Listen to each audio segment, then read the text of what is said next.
Le parc national du Mercantour a été créé il y a près de 30 ans. Situé au sud-est de la France, il est l'un des plus sauvages du pays.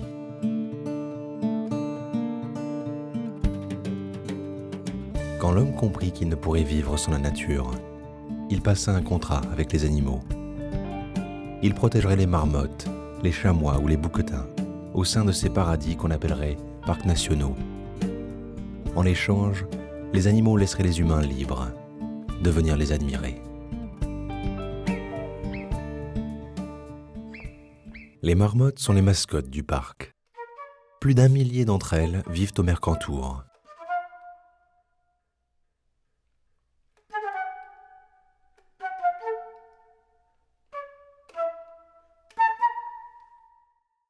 Au printemps, après une sieste de près de 6 mois, elles sortent leur museau pour prendre un bon bol d'air frais.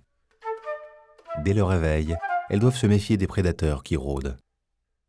Des ombres menaçantes caressent la surface des rochers. Les aigles n'attendent qu'une seule chose, le moment d'inattention qui exposera leur proie.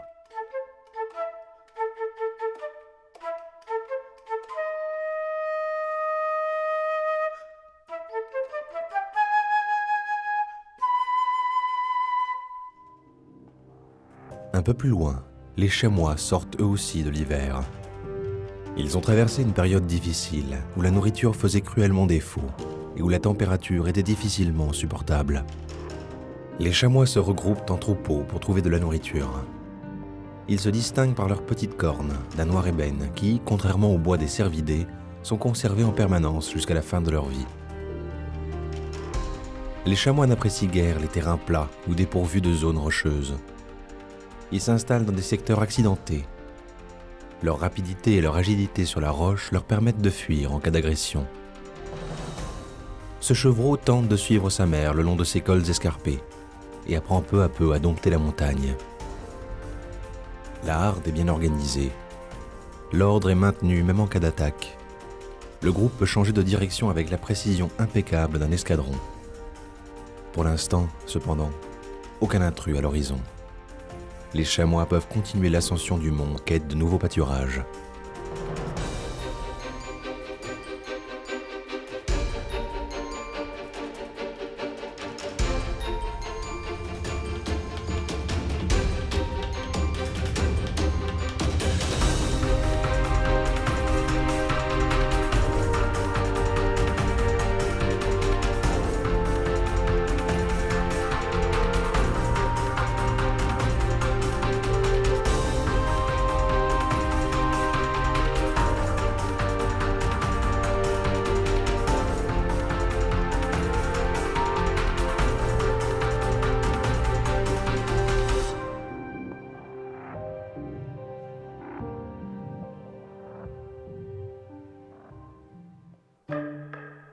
Une marmotte tente de sortir au grand air. Les marmottes sont prudentes. Chaque membre du groupe joue un rôle précis.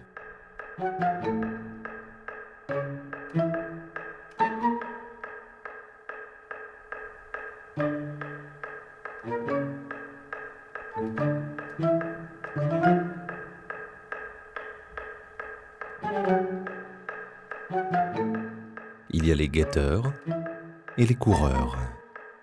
Mais tous surveillent leurs arrières. Les chamois ne prêtent que peu d'attention au manège de ces créatures qui se confondent avec la roche. Chacun ses problèmes, chacun son territoire.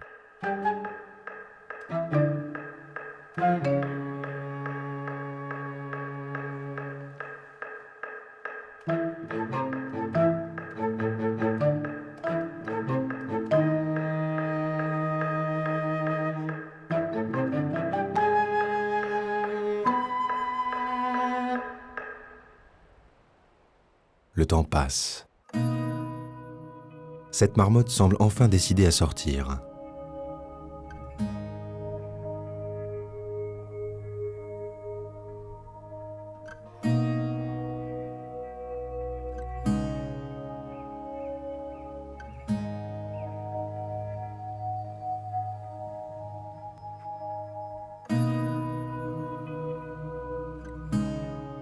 Elle va enfin pouvoir lézarder au soleil, au creux d'un rocher.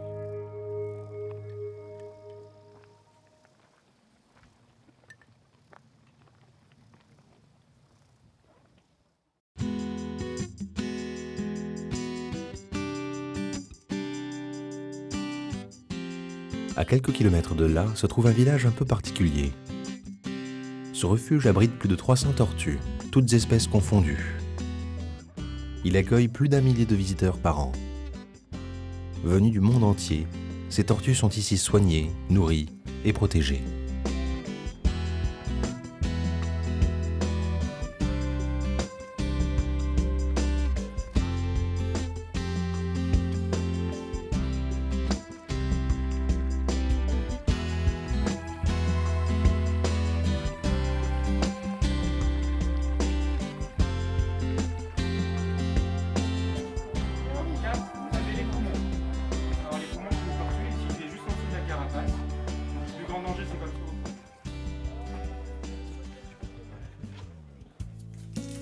Vétérinaire en chef, Stéphane prend soin de toutes les tortues du refuge. Stéphane est arrivé il y a plus de 5 ans.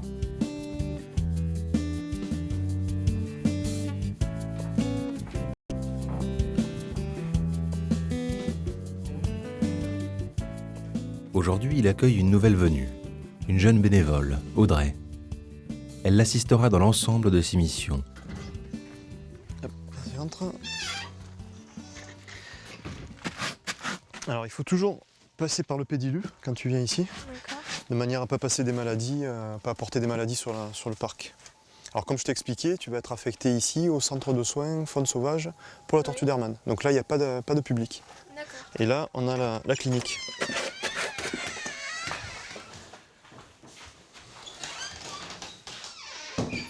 Voilà, donc ici on est dans la clinique, donc tu vois il y a une petite table de soins, on a là des animaux qui ont été blessés et qu'on est en train de soigner, donc c'est essentiellement sur ce secteur-là que tu vas travailler. Ah ouais, bon, bah ça va être super, tu vas te régaler, et on peut aller voir par là. Alors qu'est-ce qu'elles ont ces tortues? Alors là il y a un peu de tout, par exemple celle-ci, elle a été mordue par un chien. Tu vois, il lui a arraché toute la partie avant du plastron, tout le côté, et il lui a rangé toutes les écailles. Mais là, tu vois, c'était assez grave, hein, il a fallu coudre la peau sur la carapace. Et elle est sous pommade, donc tous les jours, il faudra mettre un petit peu de pommade. Alors, ça, c'est fréquent, hein, les chiens, c'est quasiment la première cause d'entrée en clinique. Alors tu vois, dès que tu as touché une tortue, il faut se désinfecter les mains à chaque fois. Toujours pareil, pour essayer de ne pas passer des maladies d'une tortue à une autre. Celle-ci, alors ça aussi c'est super fréquent. Deuxième cause d'entrée en clinique, c'est les débroussailleuses. Les gens débroussaillent dans la colline et ils pensent pas aux tortues et elles se font un peu scalper comme un œuf à la coque. Tu vois le dessus, tchac, il s'en va. Alors le problème c'est que dessous tu as les poumons, tu as la colonne vertébrale qui est soudée à la carapace et donc ça peut faire de gros dégâts. Quand elle s'en sort bien, la colonne n'est pas touchée et là ça va. Sinon les pattes arrière sont paralysées. Voilà. Donc là, celle-là, elle devrait s'en tirer et après, on pourra la relâcher dans la même zone où elle a été trouvée. Le but, c'est de les soigner et de les relâcher le plus rapidement possible pour qu'elles puissent bien se réhabituer.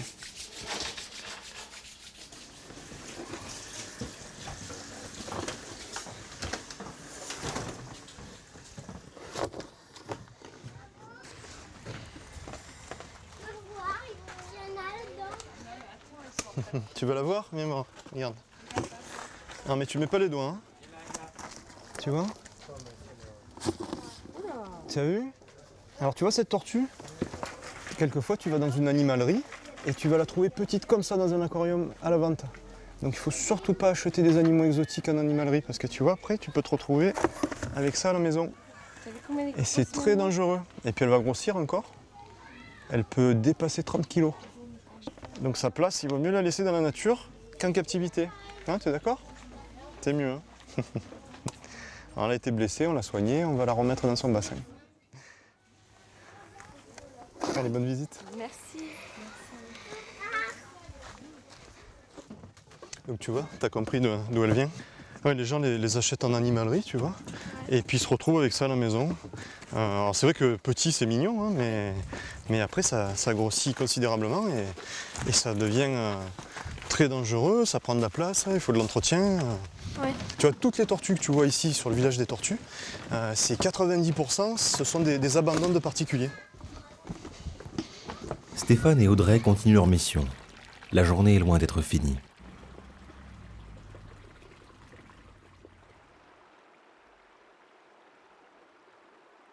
Près du magnifique lac d'Alos, où affluent les randonneurs, Frédéric dirige un refuge, en plein cœur du parc.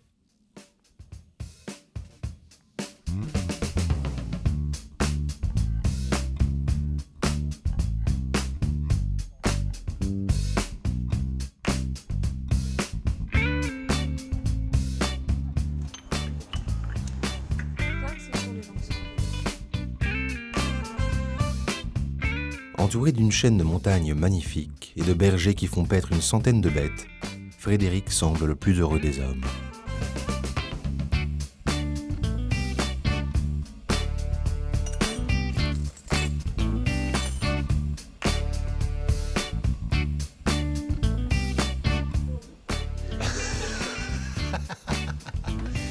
Tous les soirs, il peigne ses brebis et tout. T'as vu comme elles sont belles, hein? Il lui a fait des mèches et tout. Hein? Bon, on va sonner le gong. Tu es prêt, Ben?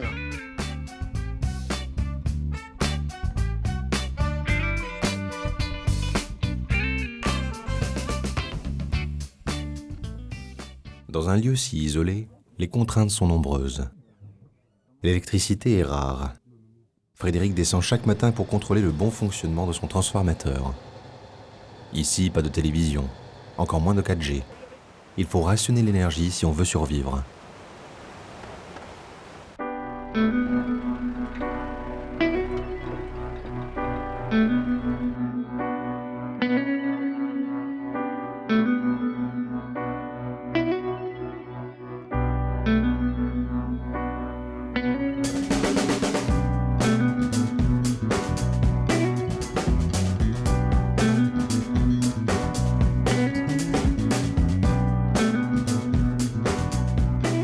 Frédéric et son cuisinier profitent de la fin de la saison pour faire un point. Autant d'enfants durant la dernière semaine. Donc voilà, ça c'est pour finir la saison tranquillement. Eh ben, écoute, ça tend sur la fin. Aujourd'hui c'est magnifique là. Ça. Tu es allé courir?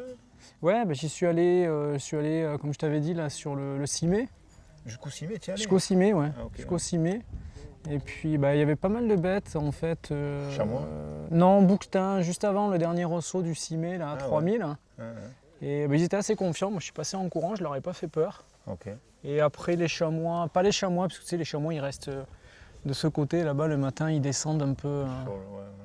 Ah là, le matin, là, moi je conseille toujours les clients de partir tôt et d'aller sur la petite tour, là, sur la petite tour et sous l'encombrette parce qu'ils viennent prendre les premiers rayons de soleil pour se réchauffer de la nuit. Il faut dire que regarde ça. Ça c'est mon moment préféré, moi, tu vois. Le septembre, la belle lumière. Ah, puis le calme. Le lac, ce reflet qu'il y a, c'est incroyable, quoi. Moi, je suis arrivé par hasard ici. Hein. Mon copain là, de Saint-André-les-Alpes, le jour où je quittais mon ancien boulot, peut-être 2 jours après, il me téléphone et me dit « Oh, je prends le refuge du lac d'Alos en Gérance, est-ce que tu veux le prendre avec moi ?» J'ai même pas eu besoin de m'inscrire à NPE, ça a été d'un boulot à l'autre. À partir du 5 août, le lac était au niveau du siphon. On n'a plus eu d'électricité, on a survécu et on a travaillé 1 mois et demi sans électricité, ce qui était un exploit. Et le lac, c'est vrai qu'il faisait pitié, quoi. Pour les gens qui le connaissent comme ça à ce niveau. Tu te lasses pas, quoi. Ah non, ça, bon, c'est du boulot, hein, ça c'est un sacré boulot, une logistique à s'arracher les cheveux pour pouvoir nourrir tout le monde, pour qu'il y ait tout ce qu'il faut quand il faut, puisque le supermarché il n'est pas dans le coin, quoi. Hein. Tu as remarqué qu'à part nous, il n'y a pas grand monde autour du lac, quoi. C'est magnifique. Hein. On a un beau bureau quand même. Hein. C'est pas trop mal, hein. Ouais. Qu'est-ce que je veux? Une fois. Hein. On n'est pas à plaindre. Hein. On n'est pas à plaindre, on est bien. À quelques jets de pierre des 2 hommes, un animal mythique marche le long des chemins escarpés.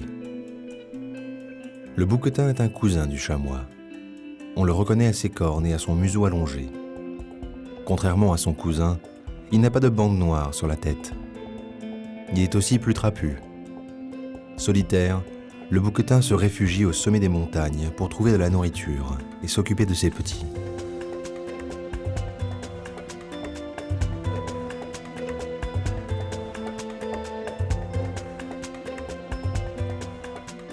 Pour ces petits, l'apprentissage de l'escalade est difficile mais indispensable. Il leur permettra d'acquérir l'autonomie indispensable à leur survie.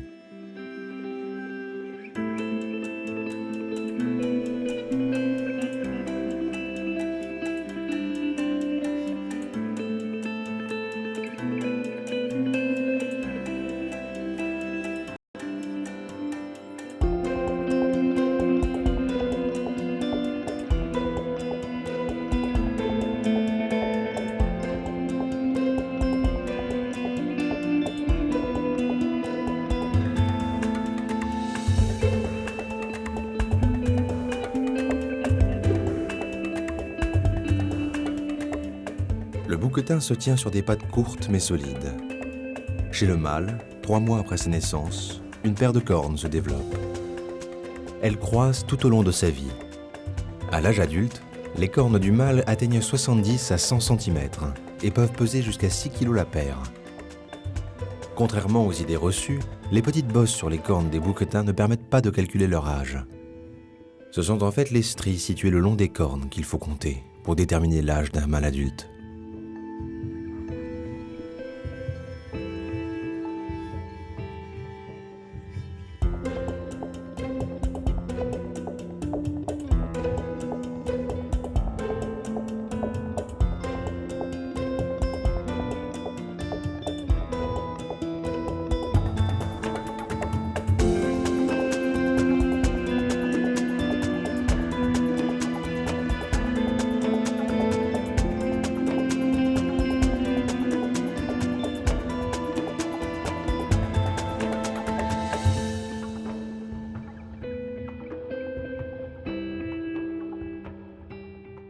Ce jeune mâle a enfin pu gravir la montagne et arriver au sommet. C'est un rite de passage. Il a atteint l'âge adulte. Il doit à son tour construire une famille.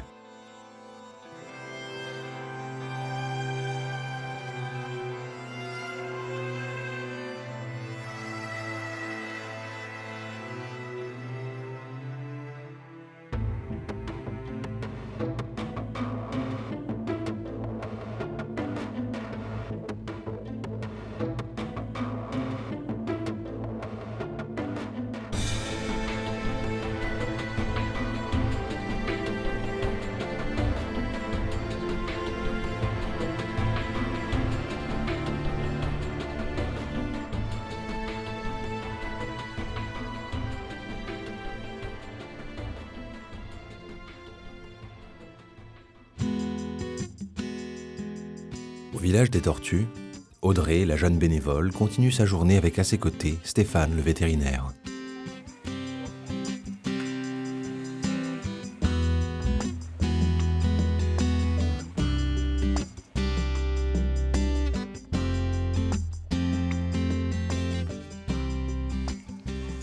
Alors là, le souci, c'est qu'on a une tortue qui est arrivée blessée en tout début de journée, et donc on va s'en occuper. Elle a eu, je pense qu'elle a été écrasée par une voiture, parce qu'elle a les ponts qui sont cassés dessous. Tu vois, je vais te montrer. Voilà, tu vas voir, elle est... je pense que c'est une voiture qui a dû l'écraser. On va éclairer un peu. Tu vois, c'est une belle sauvage, hein, magnifique. Voilà, tu vois. Donc ça s'appelle le plastron, le ventre. Et le dos, c'est la dossière. Et la partie qui relie le plastron à la dossière, ce sont les ponts. Et là, les ponts, ils sont cassés. Donc elle a été compressée.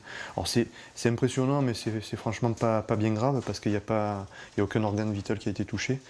Par contre, il faut nettoyer la plaie, et après on mettra une résine par-dessus. Il faut bien sécher, parce que sinon la résine, elle n'accroche pas. Et là, on va préparer, en attendant que ça sèche, on va préparer le tissu. C'est un tissu de verre. Il faut dégraisser, il faut mettre de l'alcool, parce que sinon la résine, elle peut se décoller après, tu vois. Oui. Alors, il ne faut pas toucher les plaies avec, hein, parce que sinon ça va lui faire mal. Et le but, c'est de refermer tout ça.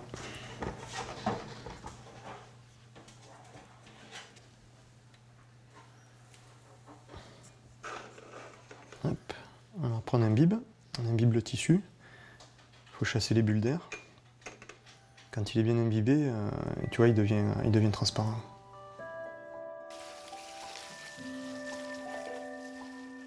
Grâce au conseil avisé de Stéphane, la jeune bénévole est maintenant autonome et peut s'occuper des tortues par elle-même.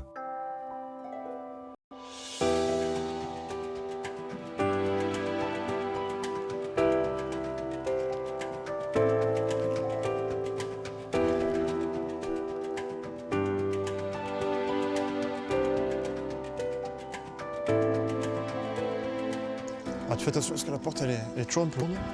Allez, vas-y, tu peux les mettre. Ah.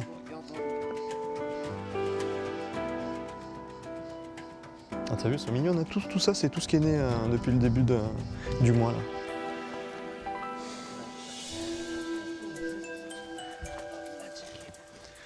Bon, l'équipe, ça va? Ça va, super. Ouais. Alors, je vous présente Audrey, c'est une nouvelle bénévole. Ok, bah, salut Audrey. Vous avez attaqué le recensement là? Ouais. Alors, heureusement pour cette espèce, on a développé un programme au Sénégal. Donc on a une structure sur place, 40 km de Dakar, et c'est un parc ouvert au public, comme ici, qui accueille des tortues, des bénévoles, et les tortues sont abandonnées par les particuliers, pareil. On sensibilise les populations locales, et en plus on a des programmes de réintroduction, de renforcement de population. Il y a une réserve toute protégée, et on en a relâché plusieurs dizaines.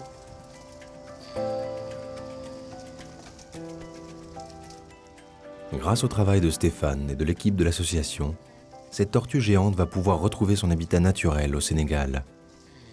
Les adieux sont émouvants. Il est temps de partir.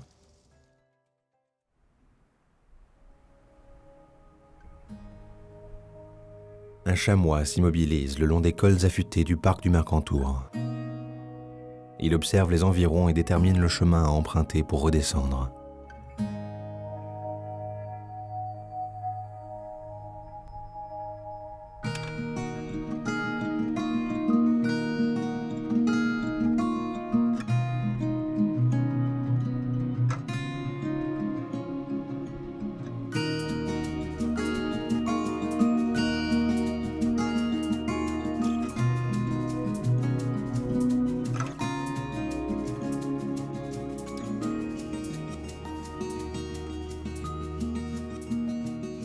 Après avoir fait le plein de nourriture, il rejoint le troupeau juste avant la saison des amours.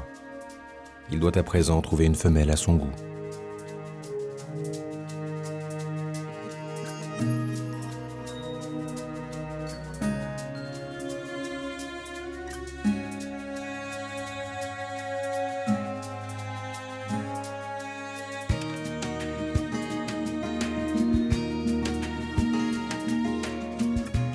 Reconnu dans le monde entier, le parc national du Mercantour est d'une richesse biologique inestimable.